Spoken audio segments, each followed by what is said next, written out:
چودھری ہے عوام، ٹھیک ہے، عوام ان کا ہے، ان کو حق کے حکمرانی، ان کے ہم حقیقی نمائندے ہیں، جو آج 90% عوام ہمارے ساتھ کھڑی ہوئی ہے۔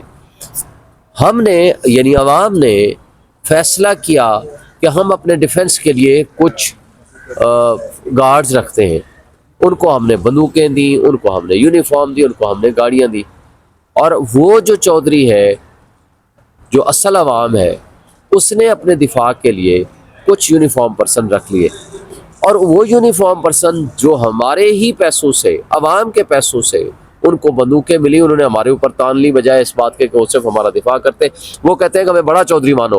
اب جو بڑا چودھری اپنے تئیں بندوق ہاتھ میں رکھ کے کھڑا ہے، اس نے کچھ پیادے اور کٹ پتلی مسلط کیے ہوئے ہیں جو اپنے اس کے چھوٹے موٹے کام کرنے کے لیے رکھے ہوئے ہیں۔ وہ ہمیں کہتا ہے کہ ان سے بات کرو، چلے بھائی پیادوں سے بھی بات کر لو، لیکن پیادے آتھورائز تو ہوں۔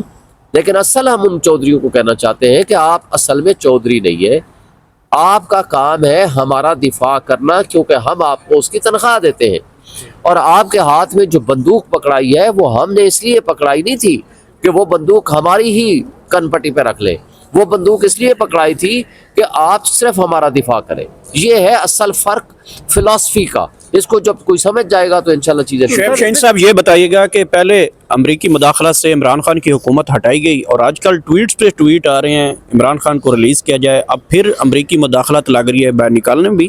امریکہ تو بہت بڑا چودھری ہے، پھر ہٹا بھی دیتا ہے، لانے کی بھی کوشش کرتا ہے۔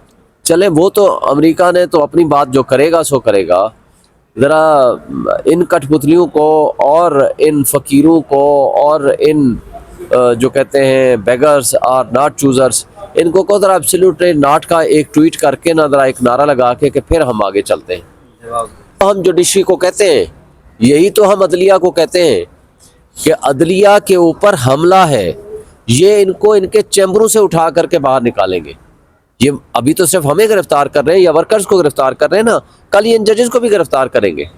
جو بندوق جس کے ہاتھ میں دے دی گئی ہے، باہر میرا گارڈ کھڑا ہے میرے ساتھ، میرا بندوق والا جو میرا گارڈ ہے میری کن پٹی پہ بندوق رکھ لے گا تو اس کا کوئی پھر سسٹم نہیں چلے گا۔ اس کا طریقہ یہ ہے کہ آپ کو جمہوریت کو پنپنے دینا چاہیے، آپ کو آئین اور قانون کی بالادستی پہ یقین رکھنا چاہیے، اور منصفوں کا فیصلہ۔ آپ کو پتہ ہے کہ ایک جنگ میں بغیر نوٹس دیے حملہ ہو گیا، انہوں نے شکایت کر دی کہ نہیں جناب قاضی ہمارا فیصلہ کرے، قاضی بیٹھ گیا، انہوں نے کہا جی انہوں نے یا تو ہمیں یہ آپشن دیتے کہ جی آپ مسلمان ہو جائیں یا جنگ کے لیے تیار ہو جائیں، انہوں نے ہمیں نوٹس نہیں دیا۔ قاضی بیٹھ گیا، قاضی نے کہا کہ ہاں بھائی بلاؤ چیف کو اپنے کو، وہ آ گیا، انہوں نے کہا جی آپ نے نوٹس دیا، انہوں نے کہا نہیں، اگر ہم دیتے تو یہ تگڑے لوگ تھے، ہم پھر یہ مقابلہ نہیں کر سکتے تھے ان کا، اور ہمارے لیے تو بڑا مشکل تھا، ہم نے تو موقع پایا اور ان کو دبوچ لیا۔ انہوں نے کہا نہیں، یہ آپ نے خلاف ورزی کی ہے، سب شہر خالی کر دیں گے، واپس جائیں گے، اور اس کے بعد آپ نوٹس دیں گے، پھر آپ حملہ کریں گے۔ اور یہ سنتے ہی وہاں کے لوگ مسلمان ہو گئے۔ یہ ہے ہمارا کنسیپٹ۔ نظام انصاف کسی بھی تہذیب یافتہ معاشرے کی ریڑھ کی ہڈی ہوا کرتا ہے۔ جب ہمارے نظام انصاف اتنا کمزور ہو جائے، وہاں پھر خرابیاں اسی طرح آیا کرتی ہیں۔ سر 2018 والا الیکشن کس نے جتوایا تھا یا آپ جیتے تھے؟ ہم خود جیتے تھے، ہماری سیٹیں کم کرنے کے لیے وہ RTS بٹھایا گیا تاکہ لولی لنگڑی قسم کی حکومت عمران خان کو ملے۔ ٹھیک ہے، سو دیٹ 2024 والا الیکشن کس نے ہروایا؟ ہمیں کس نے ہرایا؟ اسٹیبلشمنٹ نے ہروایا اور کٹ پتلیوں کو مسلط کیا۔ سانحہ ڈی چوک میں گولی کس نے چلائی؟ سب نے مل کے چلائی ہے، اس میں تو یہ ابھی تحقیقات اور انکوائری ہونی ہے، لیکن اس میں تو سامنے نظر آ رہا ہے۔ کس نے چلائی؟ جس نے چلائی ہے وہ آپ کے سامنے ہی ہے، جس نے چلائی ہے وہ سنائپر سے۔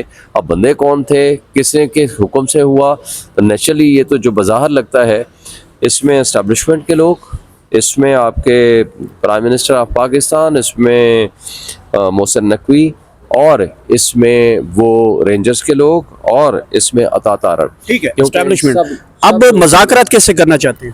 مذاکرات ہر اس شخص سے کریں گے جو ہمارے ساتھ مذاکرات کرے گا، خواہ وہ فرشتے ہوں خواہ غیر فرشتے ہوں۔ سر کل سے ہم یہ دیکھ رہے ہیں پی ٹی آئی والے نا اپنی غلطیاں تسلیم کر رہے ہیں اور پیچھے بیک فٹ پہ ہیں، لیکن حکومت اب ہر دھرمی پہ ڈٹی ہوئی ہے، وہ مذاکرات کرنا نہیں چاہتی، وہ کہہ رہے ہیں آپ بھیک مانگ رہے ہیں، تو پی ٹی آئی تو پیچھے ہٹ رہی ہے، حکومت نہیں ہٹ رہی ہے، اس کا پی ٹی آئی کو فائدہ ہوگا یا نقصان ہوگا؟ دیکھیں بھکاری ہیں کون جو کہتا ہے بیگرز آر ناٹ چوزرز، یہ کس نے کہا تھا؟ شہباز شریف نے۔ آج کل بھکاریوں کی ایک لائن لگی ہوئی ہے، جو بھکاری پرائم منسٹر ہاؤس میں بٹھائے گئے ہیں، بھکاری تو وہ ہیں۔ ہم نے کسی کو کچھ نہیں کہا کہ آئیں جی ہم سے مذاکرات کریں۔ یہ آپ کو پتہ ہے کہ پچھلے 2 سال سے ایک نیریٹو انہوں نے بلڈ کرنے کی کوشش کی تھی کہ یہ بات نہیں کرتے جی، یہ سیاسی قوتوں سے بات نہیں کرتے۔ بھائی سیاسی پہلے بنے تو صحیح نا۔ جب خان صاحب نے ایک کمیٹی تشکیل دے دی، اس دن سے بھانت بھانت کی بولیاں بولنے والوں کی ذرا شکلیں دیکھیں۔ رانا ثناء اللہ نے میرے ساتھ کئی پروگراموں میں بیٹھ کر کہا کہ جی یہ بات کرنے کے لیے صرف تیار ہو جائیں، ہم اڈیالہ جیل چلے جائیں گے، ہمارے ساتھ صرف یہ رضامندی ظاہر کرتے ہیں۔ ہم نے کہا جی ہمارے سوچ کے بتائیں گے۔ بھائی اگر ہم نے رضامندی ظاہر کی ہے، اور کی تھی، آپ کو یاد ہوگا جب انہوں نے کہا کہ اے پی سی ہم میٹنگ بلانے جا رہے ہیں، وہ تھی جولائی کا پہلا ہفتہ۔ جب ہم نے اس پہ رضامندی ظاہر کی تو 12 جولائی کو سپریم کورٹ کا فیصلہ آیا۔ 15 جولائی کو عطا تارا نے آ کے کہا کہ ہم تو پی ٹی آئی پہ پابندی لگا رہے ہیں اور ہم اس کے اوپر جو ہے آرٹیکل 6 لگائیں گے۔ وہ ماحول خراب کرنا مقصد تھا۔ اور اب بھی آپ چودھری طلال ہے، کیا نام ہے اس کی گفتگو سنیں، رانا ثناء اللہ کی گفتگو سنیں، آپ عرفان صدیقی کی گفتگو سنیں، اور خواجہ آصف کی گفتگو سنیں، ہر ایک کے اندر اپنی اپنی لاجک اور ریزن ہے، یا نہ اور نہ کوئی اس میں ریزن ہے نہ اس میں لاجک ہے، ہر کسی کی اپنی اپنی بولی ہے۔ تو ایسے بےایمانوں کے اوپر ہمیں کوئی ٹرسٹ نہیں ہے۔ دیکھیں ایک بات میں آپ کو واضح کر دوں،